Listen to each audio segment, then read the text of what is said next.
चले जाओ यहाँ से, चले जाओ यहाँ से, चले जाओ यहाँ से। नहीं, तुम सिर्फ मेरी हो और किसी की नहीं हो सकती। हम दोनों के बीच अगर कोई आया तो समझो वो मर गया।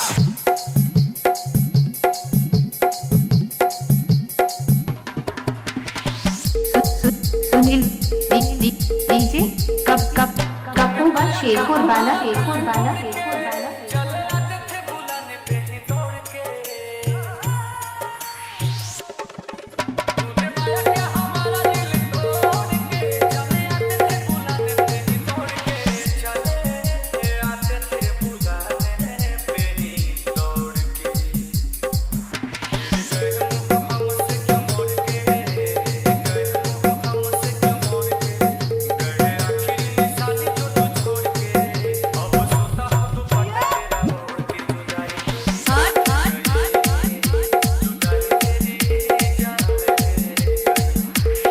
Mix by Sunil DJ Sunil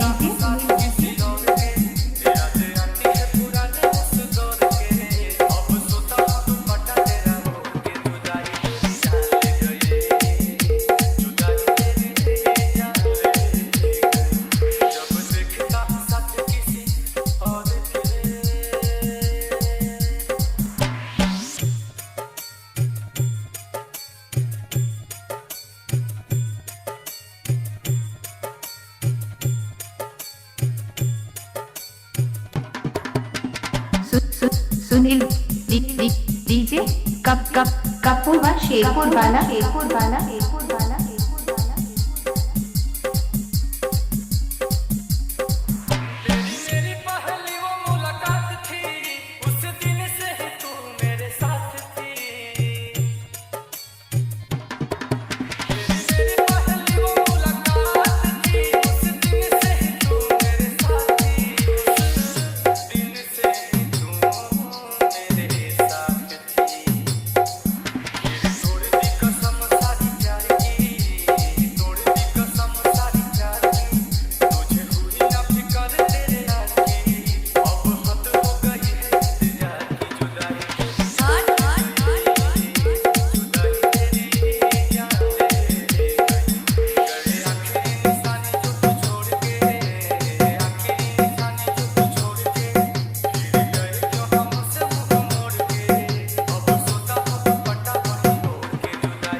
mix by Sunil DJ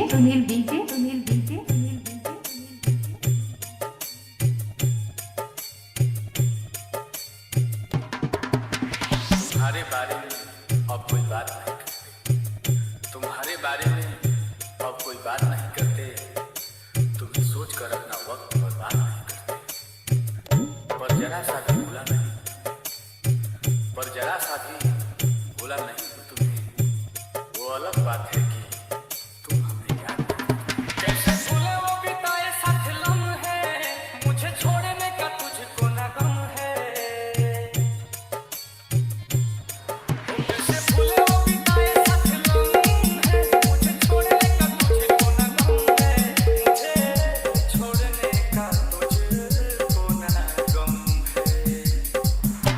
या दिल को जो तुमने जख्म है, दिल को जो तुमने जख्म है, नील कमल का टूटा भरम है, हाय रह पाए कैसा सितम है। आंसू की मुस्कान जुदाई तेरी याद ले गई, तेरे आखिरी निशाने जो तू छोड़ के, आखिरी निशाने जो तू छोड़ के, अब सोता दुपट्टा तेरा ओढ़ के, चले गए राता गए उसे जोड़ के जुदाई। सुनील डीजे कपूर शेरपुर वाला